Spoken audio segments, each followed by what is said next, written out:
Hi, and welcome to the first ever edition of the Insight to Revenue podcast. My name is Zach Gropper. I am your host and CEO of Insight Revenue. And I couldn't be more excited than to have our first special guest as my old friend and colleague from CEB and Gartner, who usually needs no introductions in sales and marketing circles, Matt Dixon. Matt has been the co-author of some very well-known books, The Challenger Sale, The Challenger Customer, The Effortless Experience, and now The JOLT Effect. Matt, it's great to have you on the podcast. Mr. Gropper, it's great to be here. Thank you for welcoming me. I'm honored I'm your first guest, and here's to many more fun episodes. And hope this gets you off to a good start. Thank you very much. I think we'll have some fun, and we've got a lot of great content, I'm sure, for our listening audience. I should mention we're very excited here at Insight Revenue to have recently announced a partnership with Matt, Ted, and Rory at DCMI around the JOLT effect and be able to bring this to our customers.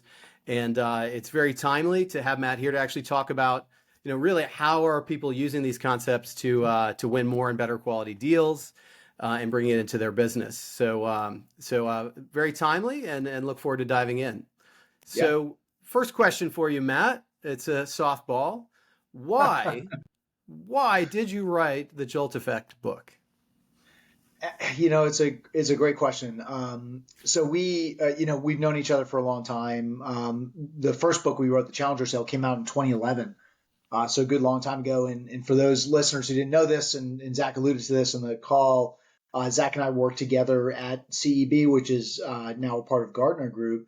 And so we were there since present at the creation around the Challenger Sale research, helped take that to, I don't even know, Zach, how many commercial organizations around the world across industry, but it was a lot of companies kind of going down the Challenger path. So it was an exciting journey to be a part of.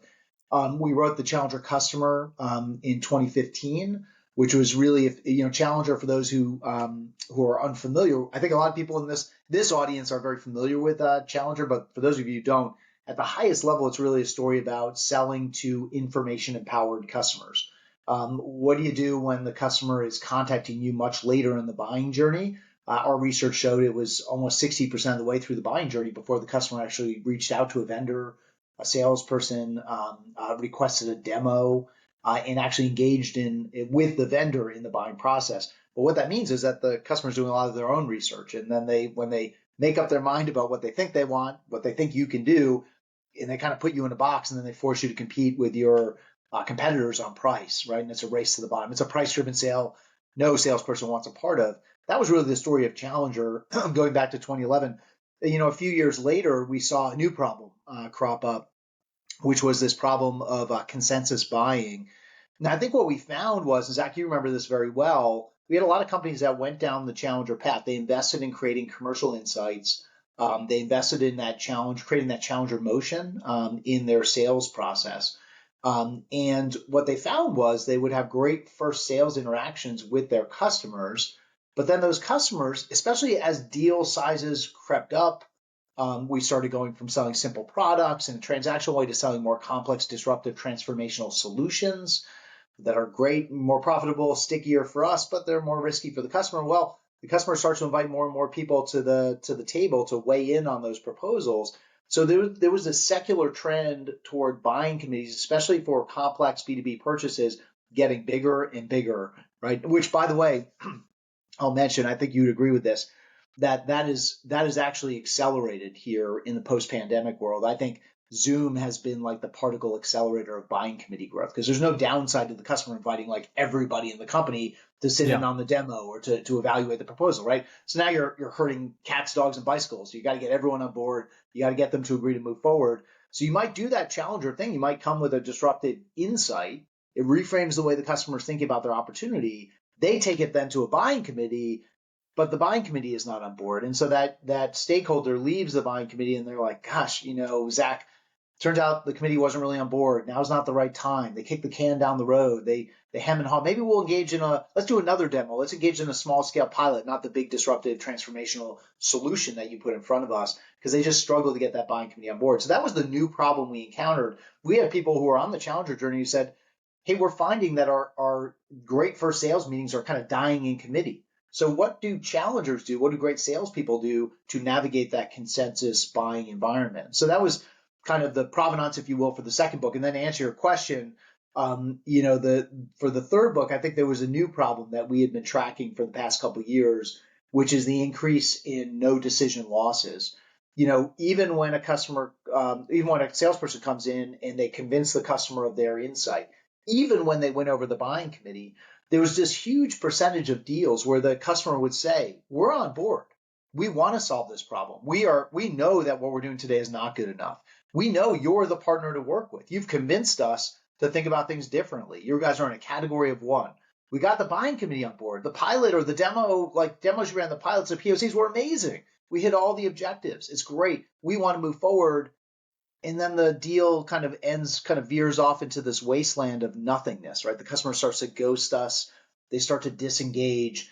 And despite everything we try to do, right, throwing discounts and urgency drivers and trying to reconvince them of the value, trying to dial up the FUD and the cost of inaction, it seems to make things worse, not better. And why is that? So this has been something we had heard from progressive sales leaders for a while. They'd appreciated what we'd done. It gotten them pretty far down the path, but they still felt like they were losing a lot to no decision, despite doing the challenger thing really well, despite finding their mobilizer and doing the challenger customer thing really well. They still lost a lot of deals to no decision. So it felt like, my co-author, who a good friend of Zach's as well, Brent Adamson, my co-author on the challenger sale, he was famous for saying, we do all this research and we find a lot of answers, but we also surface a lot of new questions. And I think that was part of the unanswered question set out there is, why do customers make no decision? And what do the best salespeople do to navigate through that and around that or avoid it altogether? And so that was really the genesis of it. Last thing I'll say to you, though, is I think this had been sort of a thing that I was personally interested in. My co-author, Ted McKenna, also very interested in this topic of no decision losses and why they happen. The moment in time where we saw an opportunity to actually study this was in the spring of 2020, which is a time I think everyone remembers, probably not with the fondest memories, but, it was the time of Tiger King and baking sourdough bread and, craziness of the pandemic. Oh, the memories. Yeah, all the memories, right? But you remember this time as a sales leader very well, which is the moment where sales flipped to 100% virtual literally overnight. So it used to be up to March of 2020, some of our interactions were on Zoom or Teams or WebEx or whatever, right? But the really important meetings happened in the client's office. But that all changed in March of 2020, literally overnight. In the span of a couple of weeks, it changed. And so we had this golden opportunity because we realized that if all of the interactions are happening on Zoom and virtual platforms, they can all be recorded and then they can be transcribed and we can study them at scale. Ted and I happen to be working at a company called Tether, which is in the conversation intelligence space. Many of your listeners are probably more familiar with Gong and Chorus and platforms like that. Tether, very similar kind of technology with some very advanced analytic capabilities. So we recruited a few dozen companies. We asked them if they would send us all of their sales recordings. And so we collected those over the span of about 18 months. We collected 2.5 million sales calls. And then we transcribed them and we studied them at scale. So that was the moment where we were like, holy cow, like this is the moment where we can study this topic that we'd been intellectually curious about, but this opportunity was presented to us and we just kind of jumped in and went after it. Thanks. And that's a great background. I think connecting to, I was going to ask you, is there a common thread or an evolution between the different books? And I think one of the things that you mentioned, and I think it'll be a question for a number of folks listening in, will be, look, we're talking about, and certainly the work that CB and Gartner and Challenger was doing started in large enterprise, Fortune 1000 companies, right? And as we think about what's happened over the last several years, and a lot of folks listening working in SaaS companies these days, and seeing some of this no decision and buyer group trend affect their businesses as well. I guess, I'm sure you talk to a lot of SaaS leaders, work with a lot of different companies. When you think about what used to traditionally be thought about maybe as more transactional selling and some of the threads coming through, kind of two questions, which is number one, is this relevant for SaaS? Yeah. And if so, like, how does that affect that purchase and even ongoing business in a SaaS type of model? Like, any thoughts you have there? I'm sure folks would be eager to hear? Yeah, I think so. Absolutely. I think one of the things that, if I reflect back on the other books, what I found to be most interesting, to take Challenger as an example, I would argue, and I think you'd probably agree with this, Zach. You've been out in the market for years, working for CB, working as a leader on the Challenger team. But I would say that, SaaS and tech broadly, and SaaS in particular, was probably the segment where that concept resonated most deeply. And I think rarely will I enter a room full of SaaS GTM leaders where they've not heard of Challenger, they've not read it a couple of times, they've not maybe gone through Challenger training with Challenger Inc. or, but they're deeply familiar with that concept. And I think it's for a very specific reason, which is, by definition, SaaS is a challenger solution, right? It is a solution. You go back to the earliest days of the cloud, right, and trying to dislodge on-prem, and that's still happening in certain segments like banking and other places. But these are disruptive solutions, fundamentally changing the ways that organizations use technology. It was a fundamentally different approach to lease, not own the technology, right? To rent, not buy.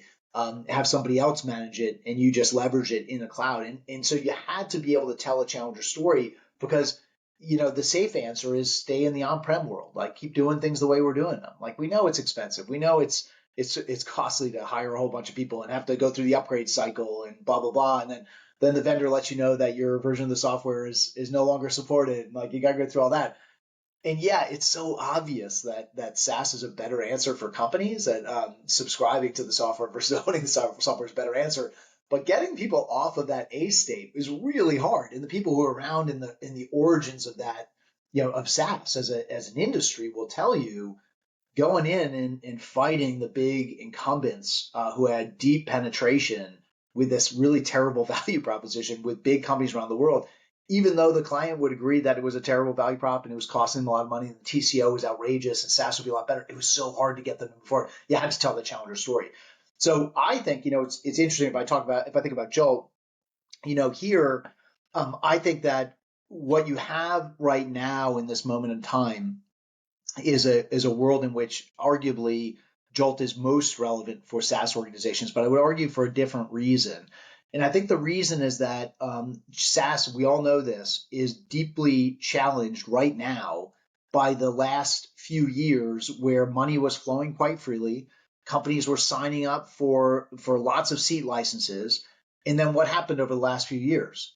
Well, the economy started taking, I don't think we're in a recession. We keep talking about it, but the economy started, veering towards recession. And we start talking about this. And people are starting tightening up spend, right? People are keeping their powder dry. They're staying on the sidelines. And finance starts to get into this. And then they start realizing that all of these licenses are going unused. And the vendor didn't deliver the value they promised. And we're paying outrageous amounts of money, and we're locked in these contracts. And so there has been an absolute reckoning now in this market. And I think that context leads to a lot of indecision with customers. Customers today are very, very averse to buying shelfware.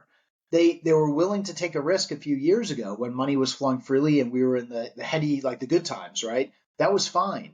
But in this environment, no way. Like, nobody's putting their badge on the table for a big SaaS expenditure, almost regardless of how powerful the business case is, because they are worried about it not getting used and not delivering the value, because nobody wants their name associated with that purchase. So this no decision phenomenon, look, in 2018, when we started studying this, we started pulling the data out of 2020. I'm sorry, 2020. We started studying this, and we started pulling some of the early insights out, and we found that 40 to 60% of deals would be lost to no decision, qualified opportunities, across all the companies we were studying. And I would share this even with SaaS leaders back in 2020, and they were like, "No way, there's no way. That's crazy high. I don't know whose data you're looking at. But there's no way."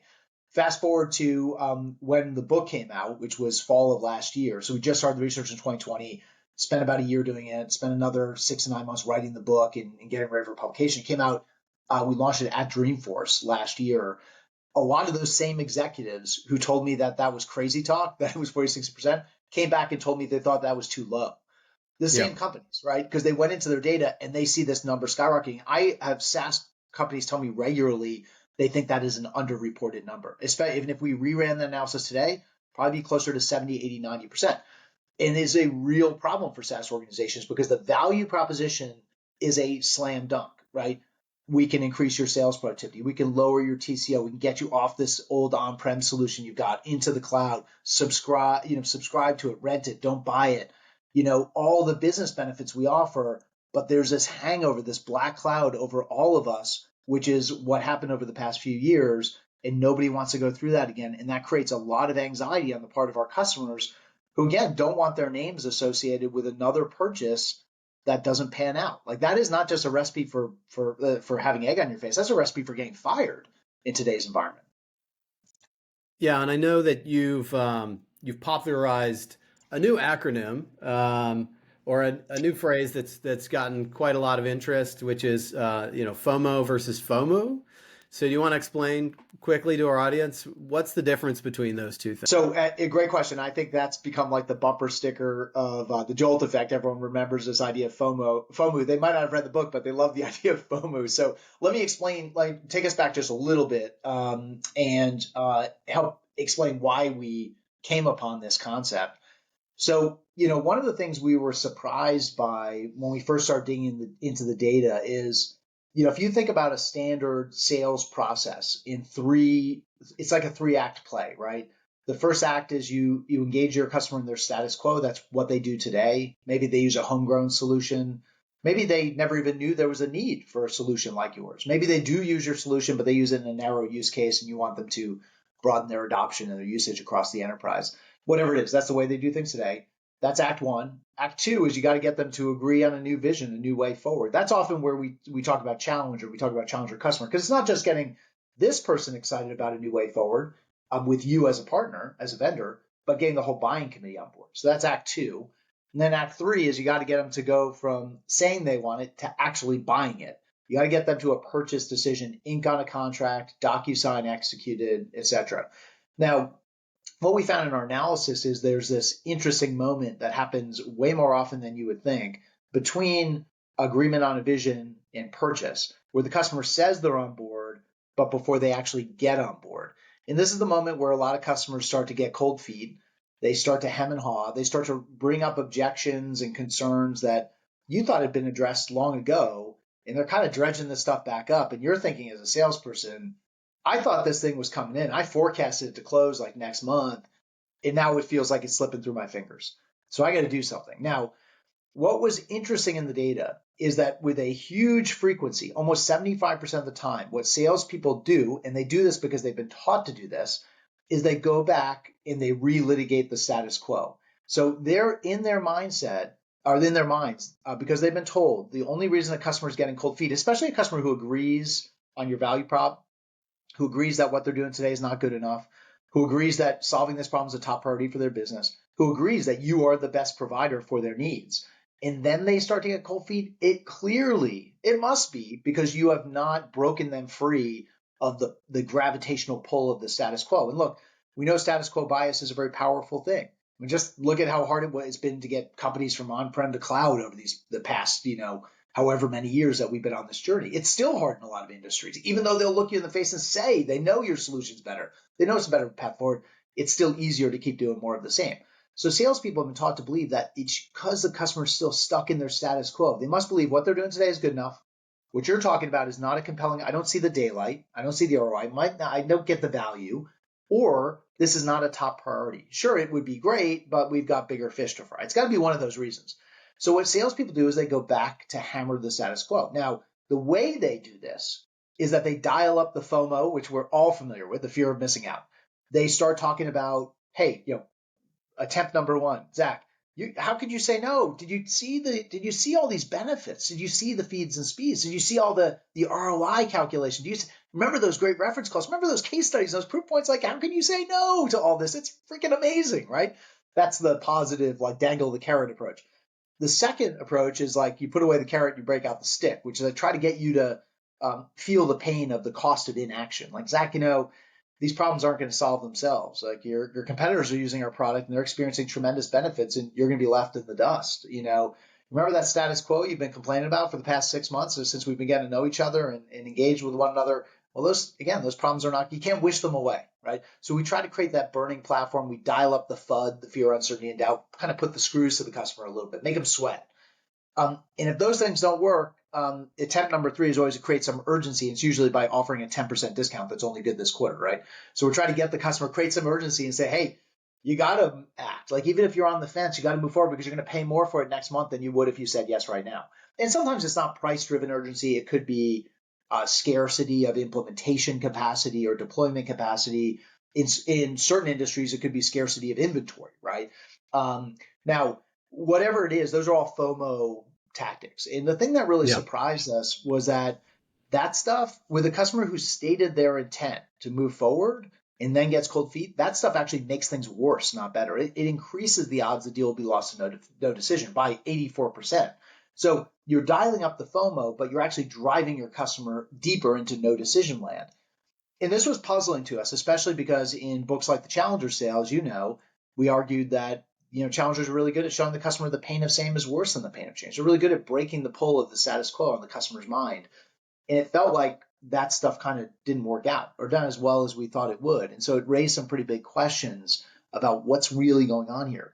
So we took a different angle of attack on the data, and we asked a slightly different question of the data set, which is what drives the no decision loss? And here's what we found. We found that a no decision loss, where salespeople have always been taught to believe that that's because a customer is still wedded to their status quo, it turns out that is one of the reasons that a no decision loss happens, but it's one of 2 possible reasons. It's not the only reason. And it turns out it's the lesser of the 2 reasons. 44% of the time in our analysis, we lose deals to no decision because the customer has not been convinced that what they're doing today is not good enough. They haven't seen the daylight in your value prop. They're not convinced this is a priority. They are choosing to stay with the status quo. Like, that is a choice they're making. 56% of the time, though, they are stuck in a state of indecision. And that indecision comes from their fear of failure. Now, indecision, people ask me this all the time, isn't that actually a decision if somebody makes no decision? They're choosing to stay to the status quo. And what I tell them is, it is, but that's true for only 44% of the customers out there. 56% of the time, they want to buy, but they can't.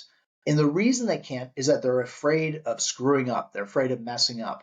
Now, this idea of fear of failure and FOMO actually comes from social science and human psychology.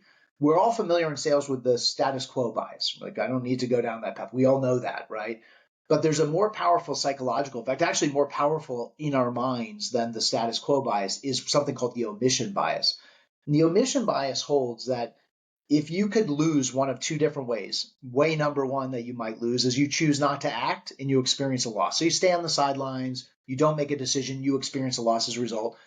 Door number 2, or way number 2, is you experience a loss, and it could be exactly the same kind of loss, same size of loss, but that loss is because you chose to act. You made a decision. You chose a course of action. Between those 2, people always choose the first path over the second. The reason is nobody wants to be blamed, even if the loss is exactly the same.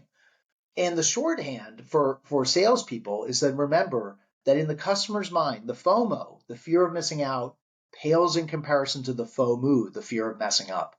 Customers, if you present these options, even if you can convince them that they're going to lose out on benefits, lose out on fixing their status quo, just lose out on this 10% discount, they will look you in the face and they will agree. I don't want to miss out on any of those things. But the more powerful effect in their mind is that they don't want to be blamed for making a mistake.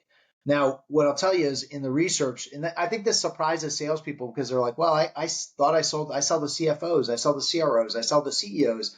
These are rational business people. And you're telling me here that they're afraid of failing? And that's actually true. It is a huge and powerful fact, even for a CEO of an organization. They don't want to look bad to their team. They don't want to look bad to their investors. They don't want to look bad to their board. Like, they are worried about having egg on their face or maybe even getting fired for making a decision that doesn't pan out, a decision for which they are personally responsible. Much better to sit on the sidelines and let a loss happen than to personally make a decision and be responsible for that loss. Now, where the data took a really interesting turn is as we unpacked it and we asked a second question, which is, okay, so people are afraid of messing up. They're afraid of messing up way more often than they're afraid of missing out, the FOMO versus the FOMO. but what are they worried about messing up? And it turns out there were three specific things that customers get wrapped around the axle of a lot of concerns and fears, but there were three prominent ones.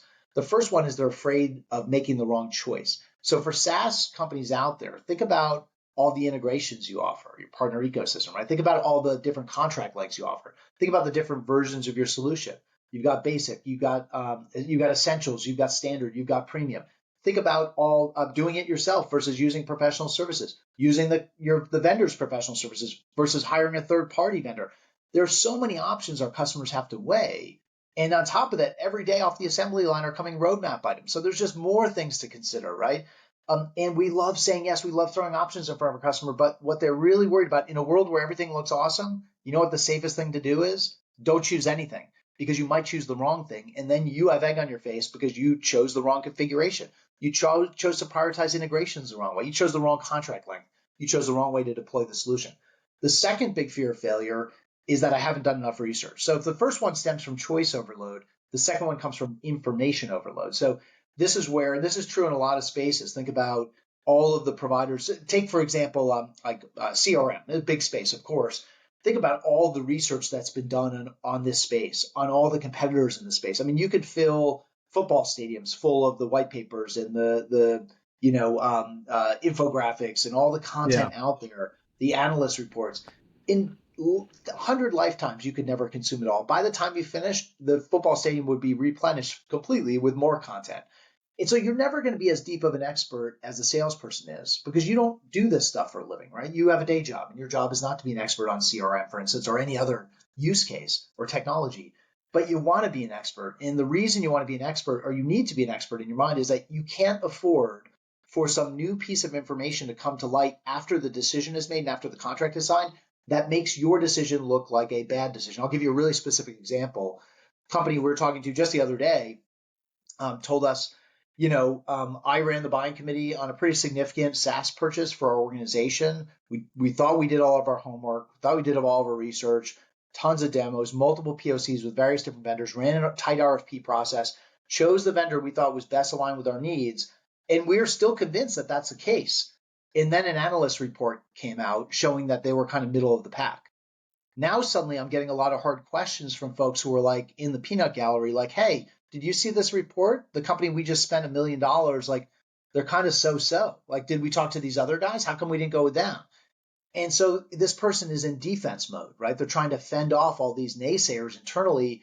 And now they're second guessing, and they're getting a lot of pressure, including from the very senior levels of the organization on whether they made the right call, including the board saying like, I know we just approved this $1 million expenditure, but the vendor we went with doesn't look like the analysts like it very much. Are we sure we've done all of our homework here?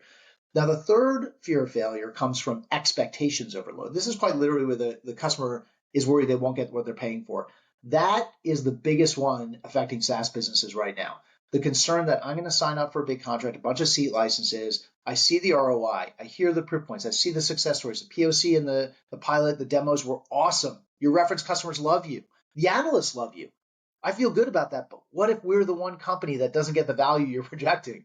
If that happens, I could get canned for this if I have my name associated with this, right? So how do we set proper expectations, take some risk off the table for the customer, et cetera, to make them feel like you're not going to look like a fool. You're going to look like a hero by making the decision. So those are the big ones that people tend to worry about the most. Again, lots of concerns, but those are the three primary ones. Yeah, and I can see just, when I read the book, it's pretty eye-opening as far as, wow, if I could go back in time into several of those really important deals where I qualified someone out because I just assumed that they were full of it, when actually there were all these other dynamics happening behind the scenes and I just wasn't helping them enough. Whether my organization would allow me to do that with the deals or not. And I think, clearly we need to do a 2 or 3 part series with you, Matt. But as the last few minutes, I think just to summarize real quick. So if you look at the JOLT principles, the acronym, behind the book, if you want to talk, just really quickly about sort of what what does it look? What does good look like, and what you do into these Yeah. situations, and Yeah. then we can go more deeply in the future on those topics for sure. Yeah, I think it's a great proposal. I feel a little bit like the you guys, when you're like on the radio and the reporter's like, in a few seconds, please, can you answer that? So like, Zach knows me, like, Just I'm like a summarize the whole vampire. book Let's in summarize two this minutes. and do it quickly. So yeah, but look, down payment on. Let's come back. Let's talk about these principles in more depth because there's a lot to unpack in each of them. But you're right. Zach mentioned this. JOLT is actually an acronym. It stands for 4 behaviors that we found in the data. This is the playbook high performers use to avoid indecision, to overcome indecision. What the 4 behaviors are J, judge the level of indecision. Everything starts there. And look, even though it's an acronym, I want to encourage listeners, don't think about this as a linear process. Everything starts with the J based on what you learn about what's causing, how indecisive is this customer? How indecisive are they as a person? Is there other stuff going on that might be amping up their level of indecision, like budget scrutiny, having gotten burned on their last SaaS purchase? All those things factor in. We got to quantify and size the level of indecision and identify the source of indecision. Now, once we do that, it tells us where we go next. Maybe the O, the L, the T, maybe not necessarily in that order, right? O is about offering your recommendation. This is for dealing with that choice overload problem. It's all well and good to put a lot of options in front of our customer, but at some point, if you want them to buy something, you got to chalk the field. You got to shift from asking them what they want to telling them what they should buy. I know that sounds controversial, but that's what gets the customer through that choice overload problem. They got to feel like I'm making a great decision and I've gotten great guidance here. The L is about limiting the exploration. Customers will do research endlessly if you let them. But how do we earn the trust so the customer stops trying to be an expert and they start trusting us as their expert, right? What does it take to accomplish that? Well, it takes being trusted and it takes being an expert. And so, how do we do those two things as a salesperson? And then the T, it's all about taking risk off the table. Remember, and that's the big one affecting SaaS these days, SaaS buyers. I cannot afford, especially right now, to have my name associated with a purchase, especially a big transformational one that doesn't pan out. And you can talk yourself to your blue in the face about ROI and proof points and success stories. You can do reference calls. At the end of the day, the customer will still feel that they'll be the one exception to the rule and they won't get their value from this purchase. And they can't afford that to happen. They can't afford for that to happen personally. They can't afford for their business to make that kind of mistake.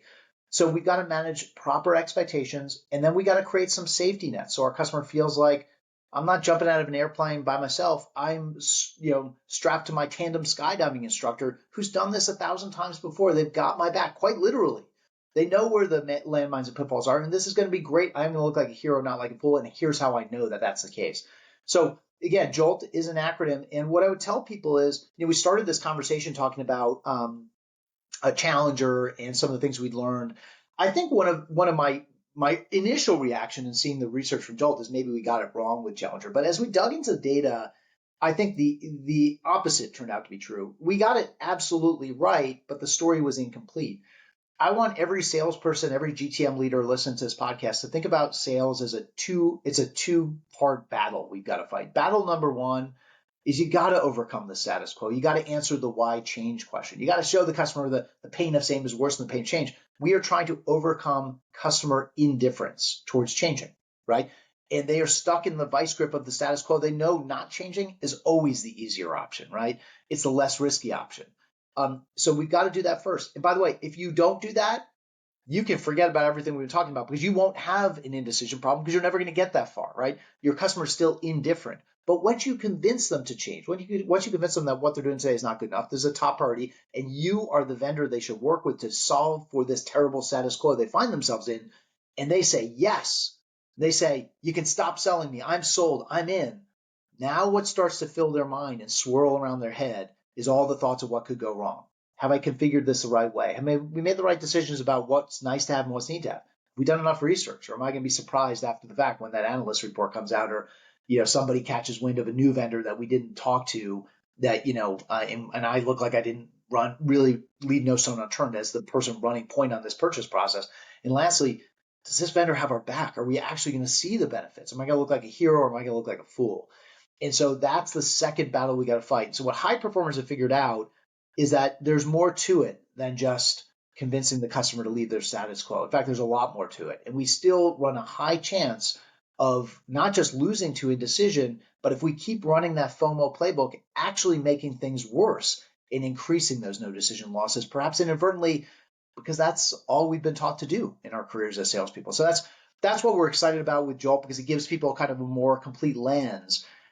And there'll probably be more questions that we'll be looking to answer in future studies, but that's the one we're talking about right now. So Yeah, excellent. And I think you mentioned something, maybe we can end up on this, which is, listen, every company right now, even smaller scale up companies, they've done a lot of stuff before, right? yeah, So they may have implemented Challenger, they may have implemented another model, they may have yep, Medic, they may be using Bant, they may have different processes and models. At the larger companies, it may be operating with many of these at the same time. So as you think about, for those who are listening and this is resonating, how does Jolt fit in yeah, to the yeah, reality of your ecosystem? Like, is this something you can just add in? How does it coexist or not with other yeah. ideas? What are your thoughts on that?